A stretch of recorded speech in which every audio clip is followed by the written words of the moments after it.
Yan. Bismillah, walhamdulillah, wassalatu wassalamu ala rasulillah wa ba'd. Assalamualaikum warahmatullahi wabarakatuh. Sa mga kapatirang Muslim, sumainyo nawa ang kapayapaan ng habag at pagpapala ng ating tagapaglikha na si Allah subhanahu wa ta'ala. At maganda po kayo. Nagsipag-Ismail lahat, no? Magandang hapon po sa inyong lahat, sa ating mga kababayang mga hindi pa po Muslim. Unang-una tayo po ay nagpapasalamat, pumupuri sa nag-iisang Diyos na lumikha sa ating lahat sa pagkakataong ito na ipinagkaloob po sa atin. Naniniwala po kaming mga Muslim na hindi magaganap ang anumang bagay maliban na ito ay itakda o ipahintulot ng dakilang tagapaglikha. So dahil itinakda ng tagapaglikha na tayo ay makarating dito ngayon, alhamdulillah, nariyan kayo ngayon nakaupo upang makinig po ng mensahe ng pananampalatayang Islam. Okay po, and then pagkatapos nun ay pinapasalamatan din namin kayo sa inyong pagdalo po sa imbitasyon ng inyong mga kapatid, kababayang mga Muslim upang mapakinggan ang mensahe ng pananampalatayang Islam. So kayo po ang bida rito. Okay, kayo po yung bida. Pero bida rin kami. So wala namang kalaban dito eh. Okay. Ako po si Brother Johnny Jamil Magalong. Isa po akong balik Islam, dati ring Kristiyano, Katoliko, na try umatinong born again, Baptist, at ang pinakahuling relihiyon na napasok ko ay Iglesia ni Cristo. So yung pangarap kong maging ministro noong ako Iglesia ni Cristo pa, sino po ang INC rito? Wala. Katoliko. Taas kamay. Ayan. Born again. Baptist.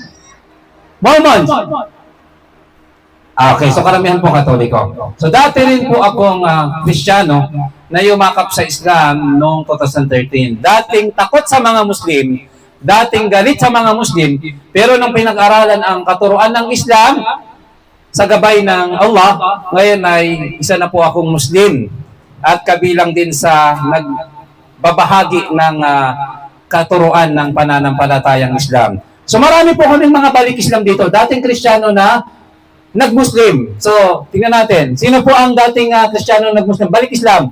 Pakitaas po yung kamay. Oh. Ayan, napakarami po. So, kung merong gustong mag-Muslim sa inyo, hindi kayo yung bago na yayakap sa Islam. Kami po rito, napakarami po naming mga kapatid dito na bago pa lang sa Islam o mga balik Islam, dating Kristiyano na nag-Muslim. Okay? Ang paksa na nais ko pong ibahagi sa inyo ay ang paniniwala ng mga Muslim. Opo. So kanina, napakinggan nyo po yung unang lecture. Ano po yung topic ng unang nag-lecture kanina? Hello? Ano po? Sino po yung may naaalala? Sila na lang. Opo. Ano ang ibig sabihin ng Muslim? At ano ang Islam? So, malinaw po sa atin ngayon ang pagkakaiba ng Islam at Muslim. Yung Islam, yun yung relihiyon. Ano po? Nag-uutos ng kabutihan, nagbabawal ng kasamaan. Ang Muslim tao, may sumusunod, may sumusuway. Ang ibig sabihin ng Muslim, sila ng mga nilikha ng Allah na sumusunod, sumusuko, tumatalima sa Kanya. So, malinaw sa atin yan. Okay, ngayon naman po bilang karagdagan, papaliwanag ko naman po sa inyo. Ano ba yung mga pinapaniwalaan ng mga Muslim?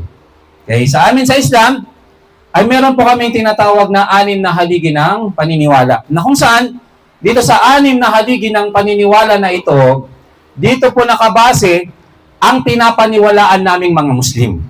Kaya inihiling po natin sa bawat isa na sana sa maikling oras ng ating pagpapaliwanag ng paniniwala ng mga Muslim dito sa harapan po ninyo, sana ay buksan po natin ang ating mga isipan at isang tabi muna natin yung pagiging emosyonal natin o yung bugso ng damdamin. Okay po?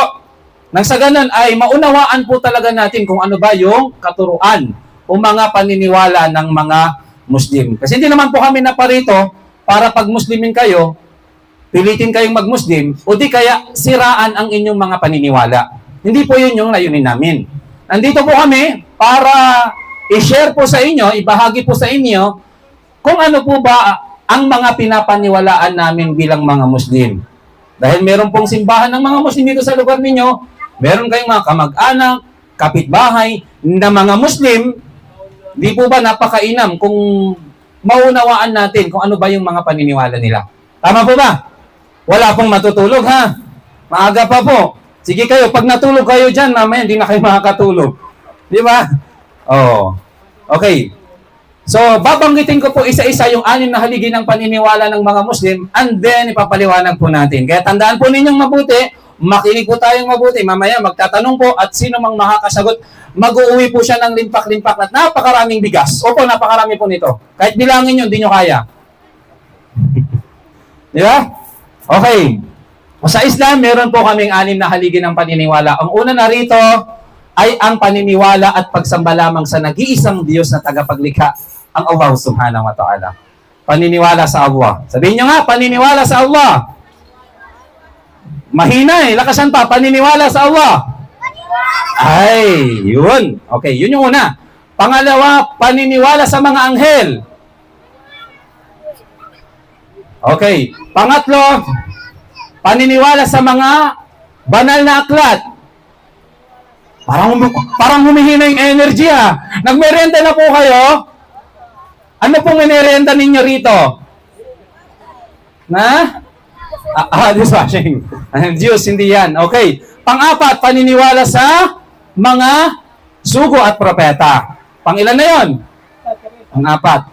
Pang-5, paniniwala sa araw ng paghuhukom. Naniniwala po kami na mayroong paraiso at naniniwala rin po kami na mayroong impyerno. At ang-6, kami po'y naniniwala sa tinatawag na qadar o destiny, yung mga itinakda ng Diyos. Okay. Unang paniniwala, pakinggan po natin. Ang mga Muslim ay naniniwala at sumasamba lamang po sa nag-iisang Diyos na tagapaglikha.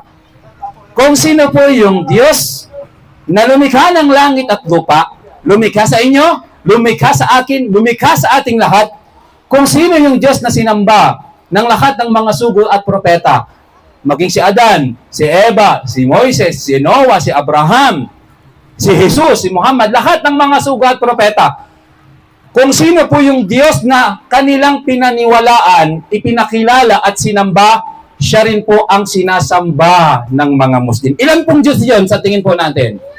Ilan? Sagot po. Isa.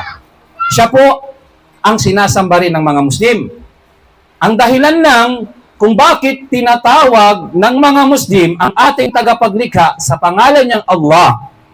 Ito po yung dahilan. Sapagkat tanging ang Diyos lamang po ang siyang may karapatan na magbigay ng pangalan sa kanyang sarili. Di po ba?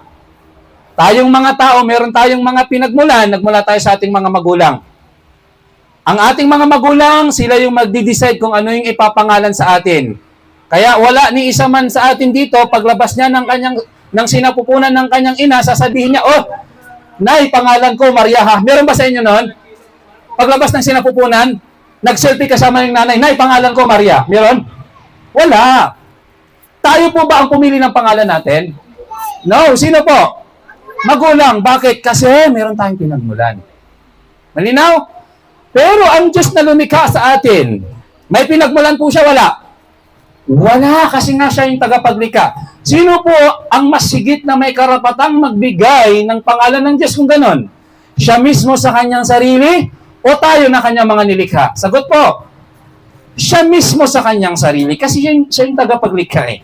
Kaya yun po ang dahilan kung bakit kaming mga Muslim, pinapanatili po namin na tawagin ng ating tagapaglikha sa pangalan niyang Allah sapagkat siya po mismo ang pumili nito at nagbigay nito sa kanyang sarili. So sinabi ng Allah sa kanyang huling kapahayagan, ang maluwalhating Quran. Ang Quran po Arabic ha, hindi ko po kayo mamajikin, no? So babanggitin lang natin yung original na Arabic and then itatagalog. Ang sabi mismo ng tagapaglikha, siya ay nagpakilala. Sabi niya, innani anallah, la ilaha illa ana, fa'budni wa aqimis salata li dhikri. Sabi niya, katotohanan, ako ang Allah, walang ibang Diyos, kundi ako lamang, kaya't sambahin ninyo ako at mag-alay kayo ng pagdarasal bilang ano sabi niya? Bilang pag-alaala sa akin. So ang mga Muslim, kaya pinapanatili ang tagapaglikha na tawagin siya sa pangalan niyang Allah. Anong dahilan? Sapagkat siya po mismo ang nagbigay nito sa kanyang sarili. Kaya naman po, kung mapapansin ninyo, sa mga Muslim, ano man yung lahi, ano man yung tribo, Ilocano, Pangasinense, Bisaya, okay, Japanese, Chinese, tanongin niyo sila, kung sila ay Muslim, ano ang pangalan ng Diyos na sinasamba ninyo? Wala pong Muslim ang magtatalo-talo sa buong mundo pagdating sa pagtawag sa pangalan ng Diyos. Bakit? Sapagkat malinaw po na siya ay nagpakilala at binanggit niya ang kanyang pangalan. Kaya wala pong Muslim sa buong mundo ang magtatalo kung ano ba talaga ang pangalan ng Diyos. Okay? Na kung ihahambing po natin sa ibang paniniwala, magkakaiba ng religion, magkakaiba ng katuruan, at magkakaiba pa ng pagtawag sa kanilang Diyos na kanilang sinasamba. Tama po ba? Papansin nyo, di ba? Napakaraming religion. Ako nga, nung hindi pa ako Muslim, nagtataka talaga ako eh. Kasi sa amin, sa INC dati, tinatawag namin ang Diyos, Ama. Sa ibang religion naman, Lord. Sa iba naman, Yahweh, El Shaddai, etc. Napakarami. So bakit dumami yung pagtawag? O magkakaiba yung pagtawag nila sa kanilang Diyos na sinasamba? Bakit po sa tingin natin? Sapagkat sila mismo ang nag-imbento ng itatawag at ipapangalan sa kanilang Diyos na sinasamba. Hindi po pwedeng magkaganon. Dahil sinabi natin, ang Diyos lamang po na tagapaglikha ang tanging may karapatan na magbigay ng pangalan sa kanyang sarili. Kaya, malinaw po sa atin yun. Bakit tinatawag ng mga Muslim ang tagapaglikha sa pangalan niyang Allah? Sapagkat siya mismo ang nagbigay at nagpangalan nito sa kanyang sarili. Okay, so maliban doon, si Allah, nagpakilala siya at binanggit niya rin yung kanyang mga katangian. So meron pong pamantayan, standard. Paano ba mapapatunayan ng mga Muslim na ang kanilang sinasambang Diyos, siya nga talaga ang Diyos na lumikha ng langit at lupa. Siya nga talaga yung tunay at totoong Diyos na lumikha at nagbigay ng buhay sa ating lahat. Dahil mga kababayan, makinig po tayo ng mabuti. Hindi po lahat ng sinasamba ng tao ay tunay na Diyos. Kaya nga merong tinatawag na Diyos-Diyosan eh. Di ba? Ganon din sa ginto halimbawa. Kung papipiliin po tayo, halimbawa sa akin dito, may ginto sa kanan, sa kaliwa. Isa dyan peke, yung isa dyan tunay. Papipiliin kayo, isa lang. Ano po pipiliin ninyo? Yung tunay na ginto o yung peking ginto? Yung totoong ginto. So paano na tunay na ginto? Tunay, di ba?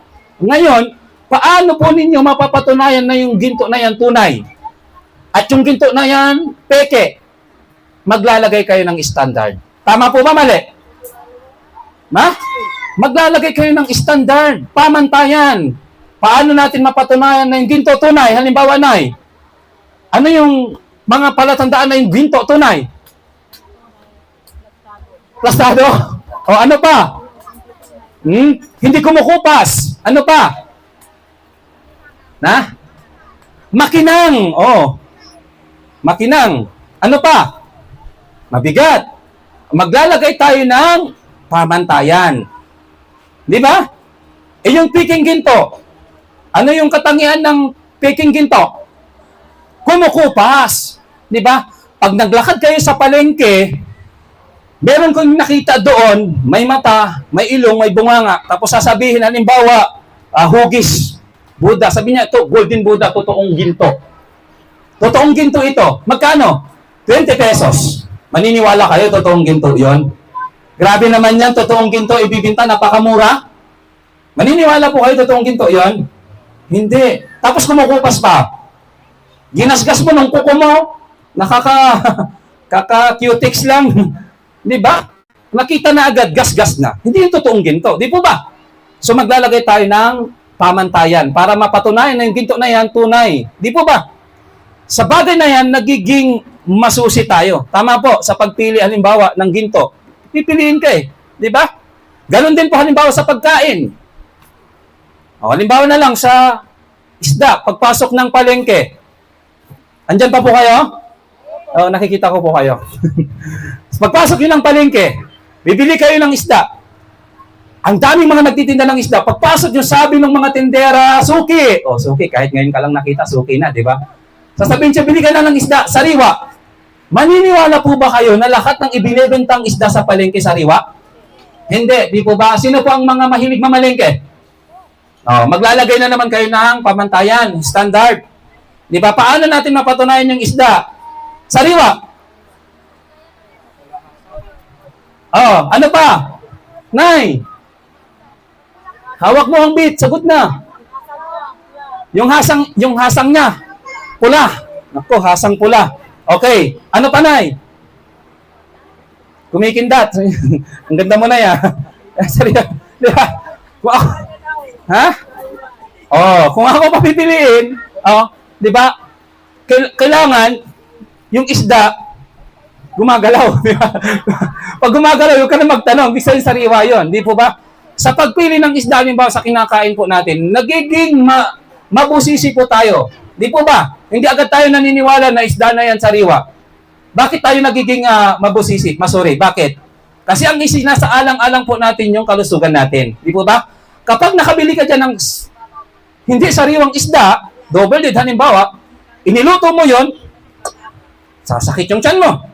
Makakasama sa kalusugan mo. Di po ba? Sa pagpili ng mga bagay na yan, tulad ng halimbawa ng isda ng pagkain, nagiging mabusisi tayo, nagiging masuri tayo. Di po ba? Hindi po ba? Higit lalo dapat maging mabusisi tayo. Maging masuri tayo, tiyakin natin na yung Diyos na sinasamba, dinarasalan natin, dapat siya nga talaga yung totoo at tunay na Diyos na lumikha at nagbigay ng buhay sa atin. Tama po ba? Kasi sa pagkain, ang isinasaalang-alang natin yung kalusugan natin. Di po ba? Sa pagpili ng Diyos na sinasamba natin, kung nagkamali po tayo ng Diyos na kinilala at sinamba, ang nakasalalay po dyan yung kaligtasan ng ating kaluluwa. Sa paraiso o sa impyerno. Di ba ba? Kaya dapat kung meron tayong sinasamba, dinarasal ng Diyos, kinikilalang Diyos, dapat 100% tiyak tayo na yung Diyos nga na yun, siya nga yung totoong Diyos na lumikha at nagbigay ng buhay sa atin. Tama, mali? O may sumagot, tama. Di po ba?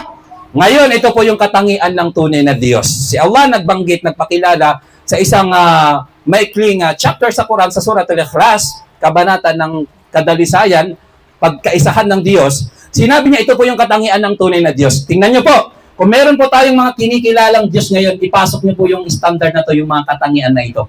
Kasi kung wala sa kanya yung katangian na ito, mga katangian na ito ng pagiging tunay na Diyos, iwan na po natin yung Diyos na sinasamba natin dahil hindi yan totoong Diyos. In short, Diyos-Diyosan yan. Saan tayo sasamba? Sa Diyos-Diyosan o sa totoong Diyos? Papipiliin ka sa tunay na ginto, piking ginto. Sariwang isda o sa double bilasang isda? Yun. Diba? Sinabi ng Allah sa Quran bilang pagpapakilala. Sabi niya, Kul huwallahu ahad. Sabi niya, sabihin mo sa kanila, Muhammad, siya si Allah ang nag-iisa.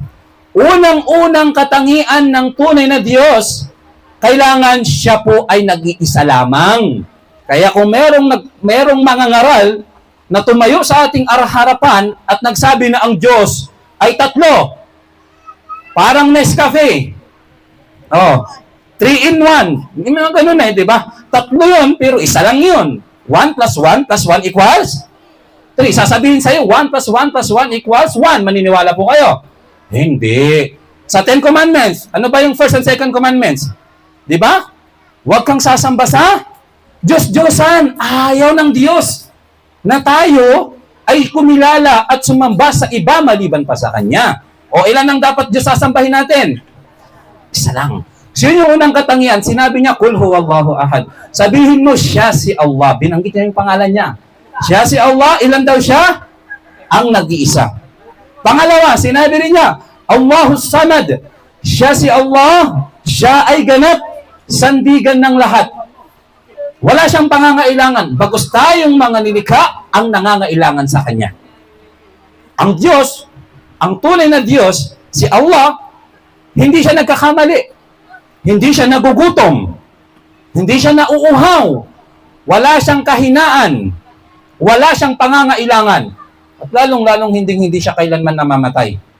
Kasi siya ang pinakamakapangyarihan. Kaya kung tayo po, kung tayo ay papipiliin ng Diyos na sasambahin? Sa Diyos na pinakamakapangyarihan, ganap, o sa Diyos na namamatay? Ha? Sagot po. Sa Diyos na pinakamakapangyarihan sa ganap. Kasi kung ang Diyos na pinapakilala sa atin na matay, malakas yun, mahina. Totoong Diyos yun, hindi. Hindi. O, kayo nagsabi niya na. So ngayon, isipin niyo yung sinasamba ninyo ngayon. Kung siya ba ay namamatay or hindi. Kasi kung namamatay yun, delikado kayo. Hindi na, manalangin kayo, tapos patay yung Diyos. Paano didinggin yung panalangin ninyo? Delikado yun. Si nanay, napapangiti na lang, nakaka-realize siya. Di po ba? So si Allah, sabi niya, siya ay ganap, sandigan ng lahat. Siya ang perfecto. Walang kahinaan, walang pagkukulang, hindi siya namamatay. Malinaw po yun? At sinabi rin niya, lam yalid walam yulad. Ang tunay na Diyos, kailanman na hindi siya nagkaroon ng anak, hindi siya ipinanganak. Opo. Ang tunay na Diyos, hindi po niya kailangan ng anak. Hindi naman niya kailangan yun. At wala rin naman siyang asawa. Hindi angkop sa kaluwalhatian ng tagapaglikha na siya'y magkaroon ng anak. Kasi ang Diyos po, si Allah, siya po ang pinakamalulhati sa lahat. Hindi angkop sa kaluwalhatian niya na siya ay magkaroon ng anak. At sinabi rin niya, hindi rin siya ipinanganak. Ang tunay na Diyos po, kailanman hindi siya pinanganak. Kaya tingnan natin, kung tayo halimbawa ay naniniwala na ang Diyos ay ipinanganak, malaking problema po. Bakit? Sino ba ang nauna? Diyos o tao? Di ba? Diyos. Kung ang Diyos na sinasamba ng isang tao ipinanganak, lalabas na una pa yung kanyang nanay. So, malaking problema, lalabas na una pa yung nanay. Di ba, natatawa na lang sila ate. Di po ba? Nare-realize natin, di ba? Kaya sinabi ng Allah, hindi siya nagkaanak at hindi rin siya ipinanganak. Walam yakul lahu kufuwan ahad. At wala siyang katulad. Ang Diyos na lumikha sa atin, ang tunay na Diyos, si Allah, wala po siyang katulad sa kanyang mga nilikha. Wala pa pong nakakita sa kanya. Wala siyang kasarian. Hindi siya babae, hindi siya lalaki. Kasi wala siyang katulad. Di po ba? Kung sasabihin ng isang tao na ang Diyos ay Ama, anong kasarian? Babae, lalaki? Lalaki. So magkakaroon na siya ng katulad. Malaking problema. Ang Diyos na lumikha sa atin, kakaiba. Ang tagapaglikha ay kaiba sa kanyang mga nilikha. Wala pa pong nakakita sa kanya. Malinaw po ba yun? Yan yung katangian ni Allah. Ilan lamang yan sa mga katangian niya, binanggit niya sa kanyang sarili upang patunayan, upang ipakilala na siya nga talaga ang tunay at nag-iisang Diyos na lumikha sa ating lahat. Siya, si Allah, ang nag-iisa. Siya ang ganap. Hindi siya pinanganak, hindi siya nagkaanak, at wala siyang katulad. Yan po ang Diyos na sinasamba ng lahat ng mga sugo at propeta. Yan po ang tunay na Diyos na lumikha sa ating lahat, na siya ring Diyos na sinasamba ng mga Muslim. Malinaw po ba? Malinaw po ba yun? Okay, so ngayon nakilala natin si Allah. Ngayon dapat maunawaan din po natin ang dahilan kung bakit ba tayo nilikha ng Diyos dito sa ibabaw ng mundong ito. Sino po ang makakasagot? Bakit po tayo nilikha ng Diyos sa ibabaw ng mundong ito? Ano yan? Para magparami. Oh, ate, nakarami na ba? Di ba? Para mabuhay, pero mamamatay din. Oh. Sige, sagot. Hawak nyo ang bit. Para gampanan yung tungkulin natin sa Kanya. Nay, sa tingin niya, bakit tayo nabubuhay? Bakit tayo nilikha ng Diyos? Di ba? Sabi ni Nay, secret ko na yon. Di ba? Di ba? Okay. Katanungan din po namin ito nung hindi pa kami Muslim. Imagine, dapat po talaga, nauunawaan po natin yung dahilan kung bakit po tayo nilikha ng Diyos. Kasi nga, anytime, paano tayo dito sa ibabaw ng mundong ito? Di po ba? Paano tayo sa ibabaw ng mundong ito? Hindi man lang natin nalaman yung dahilan bakit tayo nabuhay? Bakit tayo nilikha ng Diyos? So ito po yung kasagutan. Sinabi ng Allah subhanahu wa ta'ala sa banal na Quran. Sinabi niya, وَمَا خَلَقْتُ الْجِنَّ وَالْإِنسَ إِلَّا لِيَعْبُدُونَ. Sinabi ni Allah sa Quran, at hindi ko sabi niya nilikha ang mga engkanto at ang mga tao, maliban na lamang upang ako'y kanilang sambahin. So yan ang dahilan kung bakit po tayo nilikha ng Diyos dito sa ibabaw ng mundong ito. Ano daw? Upang siya lamang ang ating sasambahin. At huwag natin siyang ipagtatambal. At sa Islam, na mayroon pong napakagandang kahulugan yung salitang pagsamba. Detalyadong kahulugan. Kasi nung hindi pa po kami Muslim, tulad ko, naunawaan ko lang noon ang salitang pagsamba kapag pupunta lang kami ng simbahan sa linggo. Di ba? Ganun lang. O nagsimba ka na rin. Pasok simbahan. Di ba? Pagkatapos mawasik-wasikan dyan. Di ba? Taas kamay. Di ba? Paglabas, nagsimba ka na. Anong gagawin ulit? Tungit na. Di ba? Chismis na. O, na. Di ba? Balik sa dating gawin. Tagay. Di ba? Chaser. Di ba? Tagay 2x2, chaser 4x4. Balik sa dating gawin. Di ba? Ganun ba? O kaya, nilikha ba tayo ng Diyos para gawin lang kung ano yung gusto natin gawin? Hindi po. Nilikha tayo para sambahin siya. At ang ibig sabihin ng pagsamba ay lahat ng ginagawa ng tao na kinalulugdan ng Diyos. Ipinahihintulot ng Diyos. Ibig sabihin lahat ng gawain kabutihan. Maging ito man ay sa pamamagitan ng ating salita. Dila. Pag nagsasalita ka ng mabuti, pagsambayan. O sa pamamagitan ng ating gawa, tumutulong ka sa kapwa mo, pagsambayan. Ay, nakalingid man o nakalantad, yan ay matatawag na pagsamba. Yan po ang dahilan kung bakit po tayo nilikha ng Diyos dito sa ibabaw ng mundong ito. Para sambahin lamang siya na nag-iisa. Para sumunod kung ano yung pag-uutos niya. At layuan kung ano yung kanyang mga ipinagbabawal. Yan ang dahilan kung bakit tayo nilikha. Yan ang pinakapangunahing utos ng Diyos sa lahat ng kanyang mga nilikha. At yan din yung pangunahing aral na daladala ng lahat ng mga sugo at propeta. Kung yun ang pinakamalaking dahilan, utos, mga kababayan, bakit tayo nilikha ng Diyos upang siya ay sambahin? Meron ding pinakamalaking pagbabawal ang Diyos na dapat nating maunawaan. Ito yung pinakamalaking kasalanan. Mas malaking kasalanan pa ito kaysa sa pagpatay, kaysa sa pagnanakaw, sa paggamit ng droga. Ano po sa tingin nyo ang kasalanan na ito? Pinakamalaking kasalanan. Pag nakarinig kayo ng isang tao, nag-chop-chop siya ng kapwa niya tao, anong mapapasok sa isip nyo? Di ba? Nakatakot yun. Di ba? Mababalitaan nyo, di ba? Nag-addict, tapos nirate niya, tapos pinatay pa niya yung nirate niya. Karumal-dumal yun. Malaking kasalanan yun, di po ba? Pero sa paningin ng Diyos na tagapaglikha, meron pa pong mas matindi at mas malaking kasalanan kaysa sa pagpatay. Na dapat maunawaan po natin para maiwasan po natin.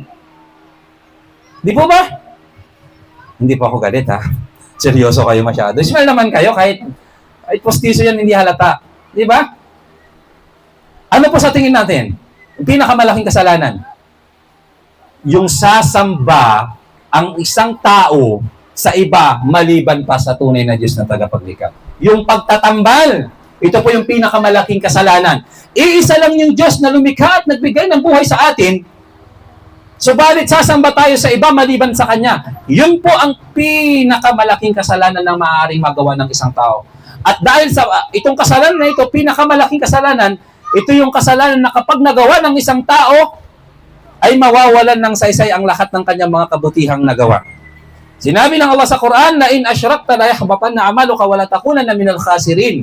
Sinabi ni Allah, kung ikaw lamang ay magtatambal kay Allah, ay mawawalan ng saysay ang lahat ng iyong mga gawain. At ikaw sa kabilang buhay ay mapapabilang sa mga talunan. Ganun po nakakatakot yung kasalanan na ito.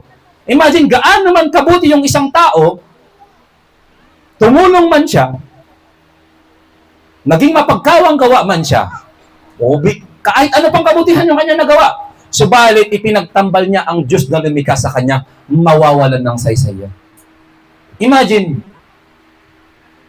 hindi empleyado sa isang company, halimbawa, napakasipag, naglilinis, nagwawalis, nag-overtime pa. Pagdating ng kinsinas, katapusan, pupunta siya sa may-ari ng company, hihingi niya yung sahod. Sa tingin niya, bibigyan po yon? Sa tingin po natin, bakit po? Sasabihin niya, napakasipag ko naman ha, nag-overtime nga ako eh. Ako ang naglinis ng buong building eh. Bakit hindi niyo ako bibigyan ng sahod? Kasi, hindi naman siya empleyado. Useless lahat ng kanyang pagod dahil hindi naman siya empleyado.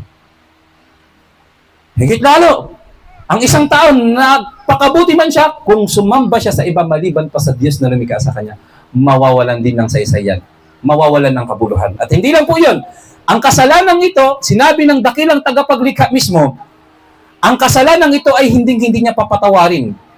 Ang isang taong gumagawa o nagtatambal ng pagsamba sa Allah at siya'y dinatnan ng kamatayan sa kalagayang ito habang siya'y nagtatambal at hindi siya nakapagbalik loob, ang sabi ng Allah sa Quran, innahu may yushrik billah faqad harramallahu alayhi al-jannah wa ma'wahu an-nar wa ma lidh-dhalimin min ansar. Sabi ng Allah sa Quran, katotohanan na sino mang magtambal kay Allah ay ipagbabawal sa kanya ng Allah ang paraiso.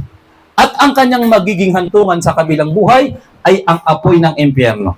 At doon sa apoy ng impyerno, ang sino mang papasok doon na nagtambal, hindi siya makakatagpo doon ng sino mang tutulong sa kanya. Ito yung napakadelikadong kasalanan. Kaya dapat nating layuan ito.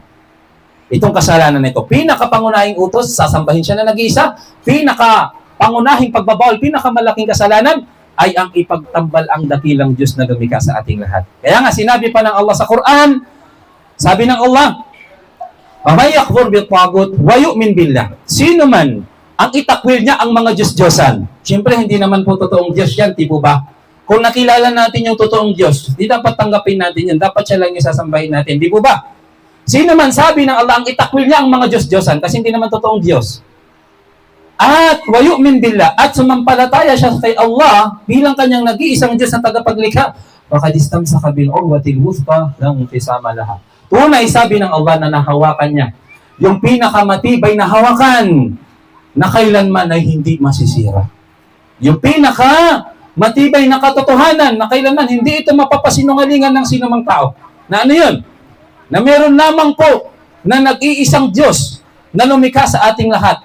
At siya lamang po ang karapat dapat sambahin. Anong pangalan niya? Allah.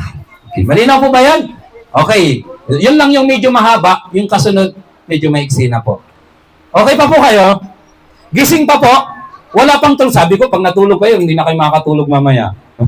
Di ba? Mapupuyat kayo. Kaya makinig po tayo. Okay.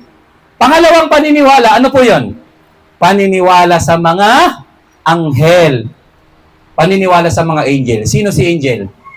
Meron ba rito yung sa mga kababayan pangalan yung angel? Oh. Ikaw? Oh, hindi ikaw yung tinutukoy dito Di ba? Ito tinutukoy rito, paniniwala sa mga anghel, mga nilikha ng Diyos. Okay. Ang mga anghel, nilikha sila mula sa liwanag. Tayong mga tao nilikha mula sa lupa. Pag namatay, babalik sa? Saan po? Oo. Sa kabaong muna, di ba? Tapos, ililibing, di ba? Babalik na yun sa lupa unti-unti. Kakainin ng uod. Di ba? Ang tao merong free will. May sumusunod, may sumusuway, pero lahat ng kanyang gawain, pananagutan niya sa kabilang buhay. Ang mga anghel, nilikha sila ng Diyos. Anong purpose? Nilikha sila ng Diyos mula sa liwanag na ang layunin ng pagkakalikha po sa kanila ay upang sumunod lang sa kung ano ang ipag-uutos sa kanila ng Allah. Okay? So, wala po silang free will. Sinabi ng Allah subhanahu wa ta'ala sa Quran, la ya'suna Allah ma amarahum wa yaf'aluna ma yu'marun. Hindi nila sinusuway ang anumang ipag-uutos sa kanila ni Allah, bagkus ay sinusunod lamang nila kung ano ang ipag-uutos sa kanila. Ibig sabihin, lahat ng ipag-uutos ng Diyos sa kanila ay susundin nila. Hindi sila sumusuway. Okay? Halimbawa, sa atin po, sa araw-araw nating pamumuhay, meron pong anghel na nagbabantay sa atin. Sa kanan at saka sa kaliwa. Tingnan nyo, lingon po kayo sa kanan ninyo. O hindi yan ang tinutukoy natin kasi hindi sila nakikita. At ano din sa kaliwa. Ang purpose ng anghel na yan, sila po yung naglilista ng ating mga gawa. Yung anghel sa kanan, siya po yung nakatalaga sa pagsusulat ng ating mga mabubuting gawain. Ano yung kabutihang ginawa mo? Saan mo ginawa? Kanino mo ginawa? Ang lahat ng yan ay nakalista. At yung anghel naman sa kaliwa, ito naman yung anghel na nakatalaga sa pagsusulat ng lahat ng mga masasamang nagawa ng isang tao. Ano yung kasamaan na kanyang nagawa? Kanino niya ginawa? Saan niya ginawa? Kailan? Lahat ng yan ay nakalista. Wala pong nakakalagpas. Kaya't meron po tayong talaan ng gawa. Book of Records. Nasa kabilang buhay, sa araw ng paghuhukom, yun po ang ipapakita sa atin. Kung matimbang ang nagawa ng isang taong kabutihan at hindi siya nagtambal kay Allah, sa awa ni Allah siya ay papasok sa paraiso. Subalit kung mas matimbang ang kanyang kasamaan o kasalanang nagawa at siya'y namatay na sumasamba sa Diyos-Diyosan, magiging dahilan yun na siya ay makapasok sa apoy ng impyerno. Wala pong nakakaligtas dyan. Yan po ang halimbawa ng mga anghel. At naniniwala rin po kami sa anghel na pinapaniwalaan din po ninyo. Sino yun? Si Anghel Gabriel. Sino yung Anghel Gabriel? Siya yung nagpakita kanino kay Virgin Mary. Siya yung nagbigay ng magandang balita kay Virgin Mary. Ano yan? Sabi niya, O Maria, ikaw ay magdadalang. Sagot naman po kayo, lahat-lahat. O Maria, ikaw ay magdadalang tao. Ang mga anghel, nagsisinungaling po ba? Mapagkakatiwalaan po ba? Siyempre. Hindi sila nagsisinungaling. Sinusunod lang nila kung ano yung ipag-uutos sa kanila ni Allah. Okay? So ngayon nabuntis si Virgin Mary. Tama po? May asawa ba si Virgin Mary? Wala. Wala. Nabuntis si Virgin Mary. Ipinanganak sino? Sino po? Sagot. Si Jesus. Ano daw si Jesus, sabi ni Anghel Gabriel? Nung kinausap niya si Maria, sabi niya, O Maria, ikaw ay magdadalang. Okay. Naniniwala po tayo sa anghel? O ano ngayon si Jesus? Sagot po. Ayon kay Anghel Gabriel. Ba't wala na akong kausapin ako? Di po ba? Ano daw siya? Sabi ni Anghel Gabriel. Tao. O ngayon, kung merong mga ngaral ngayon magsabi, si Jesus ang Diyos.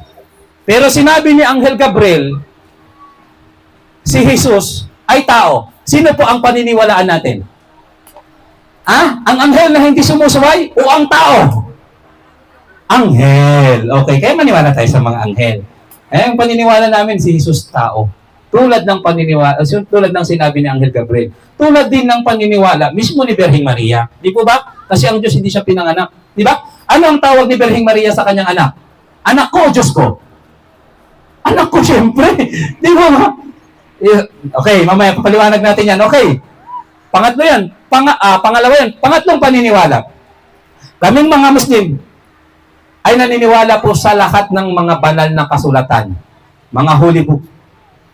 Lahat ng mga banal na kapahayagan na ipinadala o ipinahayag ng Diyos sa kanyang mga sugo at propeta. Naniniwala po kami halimbawa, si Propeta Abraham, mayroon pong tinatawag na kalatas ni Abraham, Scroll of Abraham. Okay? Naniniwala din kami halimbawa kay David. Mayroong tinatawag na Salmo ni David. At naniniwala rin po kami halimbawa si Propeta Moises. Mayroong tinatawag na Ten Commandments. At naniniwala rin kami na si Jesus, peace be upon him, ay meron ding aklat na ipinahayag sa kanya. Ano to? Ito yung tinatawag na Injil. Gospel. Ebanghelyo. Pinapaniwalaan lamang po namin ang mga banal na kapahayagang ito o aklat na ito na ipinahayag ng Diyos sa mga sugo at propeta base sa original na teksto. Original na anyo. Subalit sa kapanahunan natin ngayon, hindi na po nag-i-exist ang mga aklat na nabanggit. Bakit? Nawala na po. Binago, sinira na ng mga tao. Kaya nga po, kung tayo naniniwala halimbawa na merong Old Testament at merong New Testament, di mo ba? Kaming mga Muslim ay lalong naniniwala na merong last and final testament. Ito po yung tinatawag na banal na Quran. Ito po yung huling kapahayagan, final revelation, na ipinadala ng Diyos sa sangkatauhan bilang gabay at malinaw na panuntunan ng pamumuhay dito sa ibabaw ng mundong ito. Ang Quran ito po ay dalisay at purong salita ng dakilang tagapaglikha. Hindi nadagdagan, hindi nabawasan, at hindi nabago. At alam po ba natin na ang Quran na ito, na salita ni Allah, kanyang huling revelasyon, ay naisaulo po siya ng milyong-milyong mga Muslim. Kaya sinasabi po namin, kahit sunugin ang lahat ng aklat sa buong mundo, kahit mawala man ang lahat ng teknolohiya sa buong mundo, ang kaisa-isang aklat na maibabalik sa orihinal na teksto ay walang iba kundi ang Quran lamang. Bakit po? Kasi naisaulo po siya ng milyong-milyong mga Muslim. Alam niyo po ba kanina, yung nagbasa, yung opening, si Ustad Mubarak, nandyan ba siya? Siya ba yung nagbasa kanina? Tama? Alhamdulillah, Masya Allah, kabilang po siya sa nakasaulo ng Quran. Imagine, ilang pages yun, napakarami. Pero naisaulo siya ng napakaraming mga Muslim. Di ba? Kaya ilang oras lang, may babalik yan sa original na text. So, bakit sa ulado po siya ng milyong-milyong mga Muslim? Ikumpara po natin sa ibang kapahayagan. Meron po bang nakasaulo ng kanilang libro? Halimbawa, ito bilang paghahambing lang po ha. Halimbawa, sa Old Testament, meron na po ba kayong kilalang nakasaulo? Wala po, ni isa man. Samantalang ang Quran, naisaulo po siya ng napakaraming mga Muslim. Sabi ng Allah, inna nahnu nazzalna dhikra wa inna lahu lahafidhin. Sabi ng Allah, katotohanan na, sabi ng Allah, kami ang nagpadala ng Quran. At kami rin, sabi niya, ang mga ngalaga at magpoprotekta nito. Kaya nga, totoo yung sinabi ni Allah, mula nang ipahayag ang Quran, mahigit 1,400 years na ang nakakaraan. Hanggang ngayon, ito po ay napangangalagaan.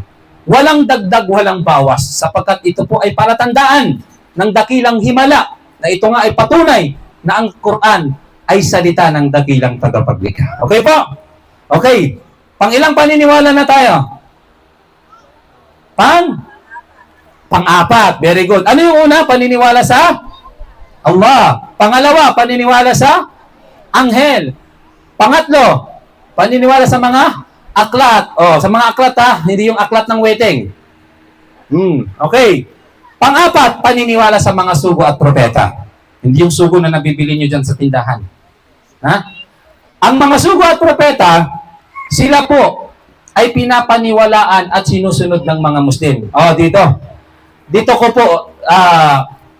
ko po kayo gustong makinig ng mabuti. Okay? Epet? Okay. Naniniwala po kami sa lahat ng mga sugo at propeta. Naniniwala kami kay Adan. Naniniwala kami kay Noah. Naniniwala kami kay Abraham, kay David, kay Ismael, kay Moises, kay John the Baptist, kay Solomon, kay Jesus Christ, kay Muhammad, peace be upon them all. Ang mga Muslim, kami po ay naniniwala at sumusunod sa kanila. Maging kay Jesus Christ, peace be upon him. Hindi matatawag ang isang nagkasabing Muslim na tunay na Muslim hanggat hindi niya mahalin, sundin at igalang ang mga sugo at propeta. Bakit? Sila po ay pinili ng Diyos mula sa sangkatauhan. Ginabayan ng Diyos. Sila po ang pinili ng Diyos upang ipahayag ang kanyang kautusan. Sinabi ng Allah sa Quran, وَلَقَدْ بَعَثْنَا فِي كُلِّ أُمَّةٍ رَسُولًا أَنْ اعْبُدُوا اللَّهَ وَاجْتَنِبُوا الطَّاغُوتَ. Sinabi ng Allah, katotohanan na kami ay nagpadala sa bawat pamayanan, sa bawat nasyon ng mga sugo at propeta. Ano yung pinakalayunin? Bakit sila ipinadala? Upang turuan, iutos sa mga tao na sambahin lamang ang Allah, na nag-iisa at lumayo sa pagsamba sa mga Diyos-Diyosan. Yan po yung pangunahing dahilan kung bakit po sila isinugo upang utusan, ituro sa mga tao ang tamang kapamaraanan ng pagsamba na meron namang nag-iisang Diyos na lumikha, at ituro sa mga tao, ipagbabala sa mga tao na lumayo sa pagsamba sa mga Diyos-Diyosan. Kaya napakahalaga po yung paniniwala at pagsunod sa Kanya, sa mga sugo at propeta. Ngayon, ito po, mayroon tayong maririnig, siguro narinig na po ninyo. Mayroong mga tao nagsasabi na hindi daw importante ang religion. Di ba? Importante yung relasyon mo daw sa Diyos. Narinig nyo na po yan? Hindi naman importante, Brad, yung religion eh. Basta ikaw, naniniwala ka na mayroong Diyos, hindi ka gumagawa ng masama, pwede na yun. Narinig nyo na po, pamilya, tanggapin mo lang si Jesus bilang iyong personal na tagapagligtas. John 3:16, the love, di ba? The God so loved the world, blah, blah, blah. Di ba, babasahan ka ng verse? Tanggapin mo lang si Jesus, 100% maliligtas ka na. Paano yung mga mamamatay tao? Sumasama sa mga Diyos-Diyosan, tumanggap kay Jesus, pero patuloy sila sa kasalanan, maliligtas po sila? Hindi. Hindi din po ba? Di ba? Hindi daw importante yung religion, naririnig natin yan sa kanila. Ngayon, ito po yung tanong. Kaya nga, napakaraming mga religion eh. Di ba? Nagtayo sila ng kanya-kanyang mga religion, ginagawang business ng iba.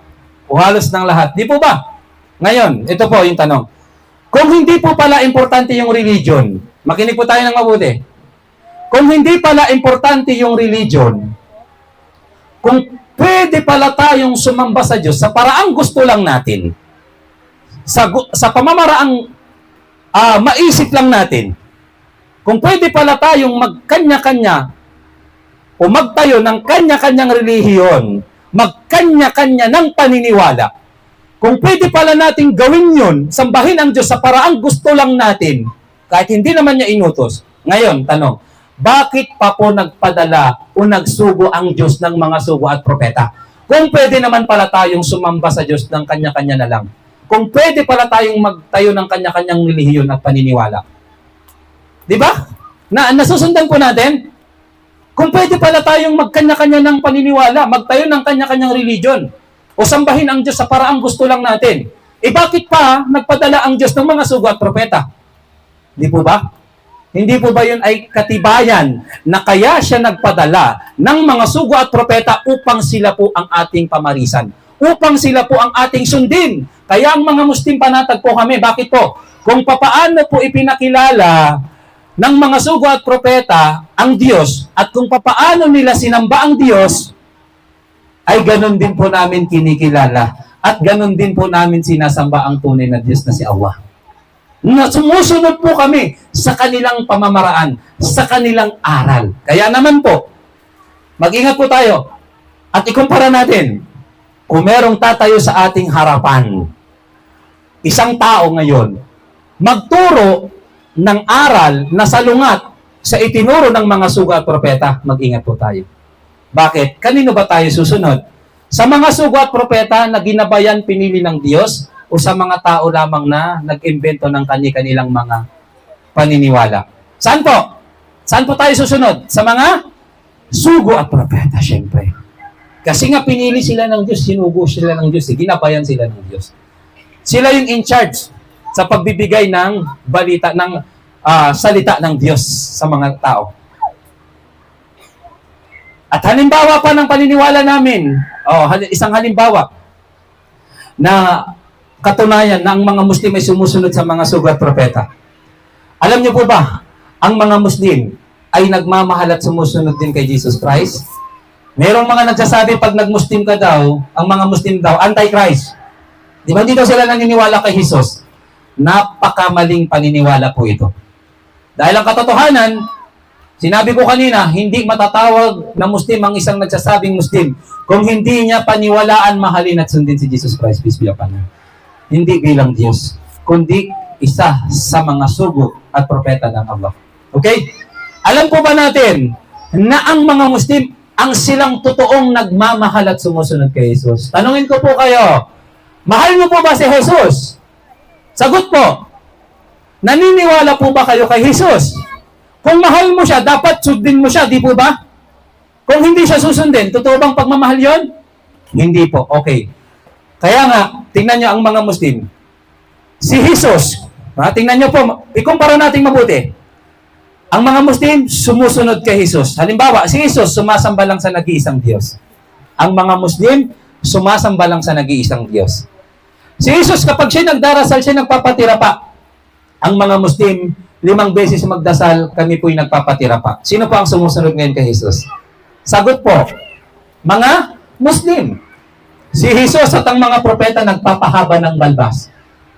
Kaya makita niyo yung mga Muslim, swabing-swabe nagpapahaba ng balbas. Sa simpleng gawain lang, pamamaraan ng mga propeta, ginagaya ng mga Muslim. Si Jesus nag-ayuno. 40 days, 40 nights lang. Diba? Kakatapos lang last month yung Ramadan namin. Kami po ay nag-ayuno. Sino po ngayon ang totoong nagmamahal sa sumusunod kay Jesus? Mga Muslim. Ang pagbati ni Jesus, sumainyo ang kapayapaan. Sino po sa inyo yung kapag nagkikita sila ang pagbati, sumainyo ang kapayapaan? Meron ba? Di ba? Di ba? Wala. Ang mga Muslim ay sumusunod kay Jesus. Kasi pag nagkikita kami, binabanggit namin, Assalamualaikum, sumainyo ang kapayapaan. Ito po yung pagbati ni Jesus at ang mga propeta. Okay. Ina ni Jesus, sino po yun? Huwag kayong magtas ng kamay, baka sabihin mo ako yun. Hindi po. Di ba? Sino ang ina ni Jesus? Sagot po, si Virgin Mary. Paano manamit si Virgin Mary? Paano po? Nakaabaya. O, lingon kayo sa likod po ninyo. O, tingnan nyo na lang halimbawa sila sister. Di ba? Sino po ngayon ang totoong nagmamahal at sumusunod? Mga Muslim. O kung talagang mahal nyo si Jesus Christ at gusto nyo sa mga kababaihan masunod si Virgin Mary, tanong, ano dapat kayo? Ha? Muslim. Di po ba? Kasi katotohanan, tanging ang mga Muslim lamang yung totoong nakakasunod at nagmamahal, nagpapanatili sa turo ng lahat ng mga sugo at propeta, maging si Jesus Christ. At naniniwala rin po kami na merong pinakahuling sugo at propeta. At ito po ay si Propeta Muhammad. Ang pinakahuling sugo at propeta ng Allah. Sinabi ng Allah sa Quran, "Ma kana Muhammadun aba ahadin min rijalikum, walakin Rasulullah wa khataman nabiyyin." Sabi ng Allah sa Quran, si Muhammad ay hindi ama ng isa man sa mga kalalakihan sa inyo. Subalit siya ay sugo ni Allah, ang pinakahuli sa lahat ng mga sugo at propeta. Si Propeta Muhammad sallallahu alaihi wasallam, peace be upon him, nagmula po siya sa angkan ni Propeta Ismail na anak ni Propeta Abraham. Di ba? Si Propeta Abraham, mayroong dalawang anak, si Ismail at saka sino? Si Isaac. Tama? Di ba?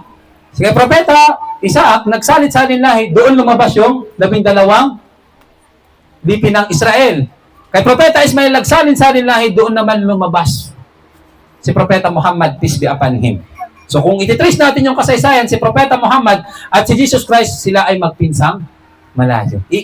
Dahil iisang angkan lang yung kanilang pinagmulan. Lahi ng mga propeta. Ama ng mga propeta, ng mga mananampalataya. Sino yun?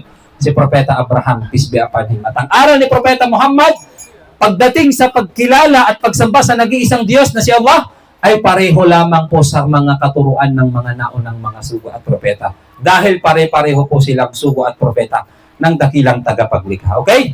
O so pang ilang paniniwala na po tayo? Panglima. Okay, naniniwala rin po kami sa tinatawag na araw ng paghuhukom. Naniniwala po kami na mayroong paraiso at naniniwala rin po kami na mayroong impyerno. Isa lang dyan ang maaring pasukin ng isang tao at panahanan niya ng walang hanggang. Walang kamatay, hindi siya mamamatay. Paraiso, walang hanggang gantimpala. Impyerno, walang hanggang kaparusaan. Saan gustong pumasok ng tao? Paraiso, syempre. Di ba? Huwag po nating isipin na ang lahat ng tao ay nakatakda ng pumasok sa paraiso. No. Dahil kung ang lahat ng tao ay nakatakda ng pumasok sa paraiso, hindi na sana nilikha ang Diyos ng paraiso. So bakit numikha ng impyerno? So bakit numikha ang Diyos ng impyerno? Ito po ay bilang parusa sa sino mang magtatambal sa Kanya. Sino mang hindi susunod sa Kanya, sino mang susuway sa Kanya. Ito po yung kanilang parusa sa kabilang buhay. Kaya nga merong mga tao, kapag sila ay nakapasok na doon sa impyerno at sila ay pinaparusaan at sinusunog na doon, ang panggatong doon, mga tao at mga bato, magsisisi sila. Sasabihin daw ng mga tao, pag sila ay nandun na sa impyerno, sasabihin na, "Qalu law kunna nasma'u aw na'qilu ma kunna fi ashabis sa'ir." Sasabihin nila, kung nakinig lang sana kami noon at ginamit namin ang aming mga talino, wala sana kami ngayon dito sa impyerno. Kaya meron po tayong kasabihan, nasa huli ang pagsisisi. Antayin po ba natin yun? Na mahuli ang lahat?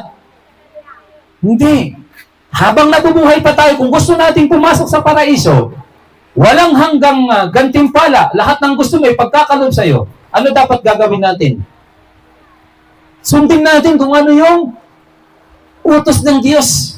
Kung ayaw natin pumasok sa impyerno, layo natin yung pinagbawal niya. Huwag natin siyang ipagtambal. Tama po ba? Pag nakapasok ang isang tao sa paraiso, hindi na siya malulungkot. Hindi na siya magkakasakit. Hindi na siya tatanda. Hindi na siya magkakaroon ng problema. Lahat ng gusto niya ay ipagkakaloob sa Kanya. Wala nang mangchichismis sa inyo doon. Wala nang manguutang sa inyo doon, hindi nagbabayad. Di ba? Kasi doon aanihin ng gantimpala. Okay? Paraiso or impyerno. Saan natin gusto pumasok? O ano dapat gagawin natin? Sumunod.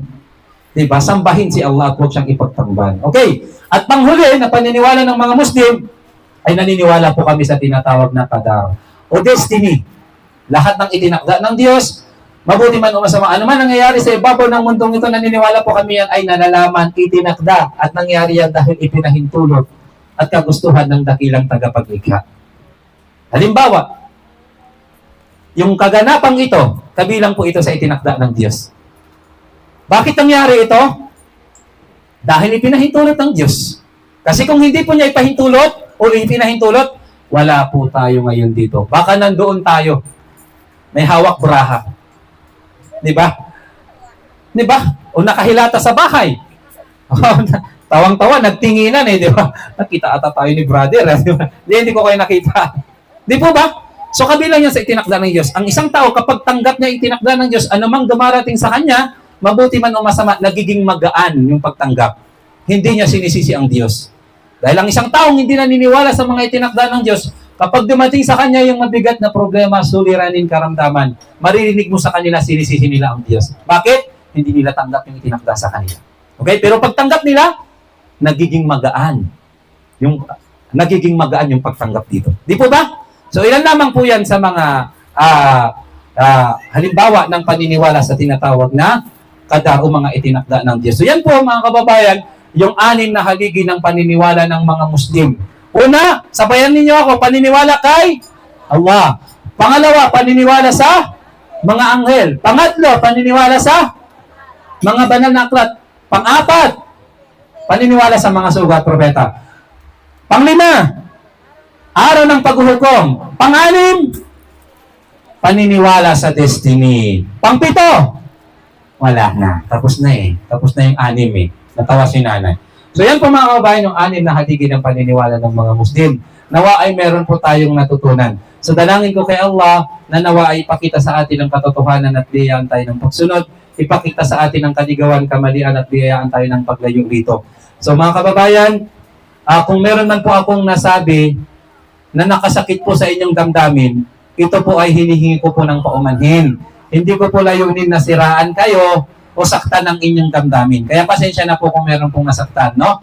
Huwag niyo pong dibdibin, okay po? Dahil bakit niyo didibdibin? Meron naman kayong likod. Di ba? Natawa na naman si nanay, okay? So pasensya na rin po kung yung tinulo dyan sa taas ay meron ng nabagsakan ng miracle. Di ba? Okay, so dalahin ko kay Allah na sumaatin nawa ang kanyang gabay, ang kanyang kapatawaran, at ang kanyang habag, at tipunin tayo doon sa paraiso tulad ng ating pagtitipon dito. Amen. So maraming salamat po sa inyong pakikinig. Subhanakallahumma wa bihamdik, wa nashhadu an la ilaha illa anta, wa nastaghfiruka wa natubu ilaik. Assalamualaikum warahmatullahi wabarakatuh. Sumainyo nawa ang kapayapaan ng habag at pagpapala ng dakilang tagapaglikha na si Allah.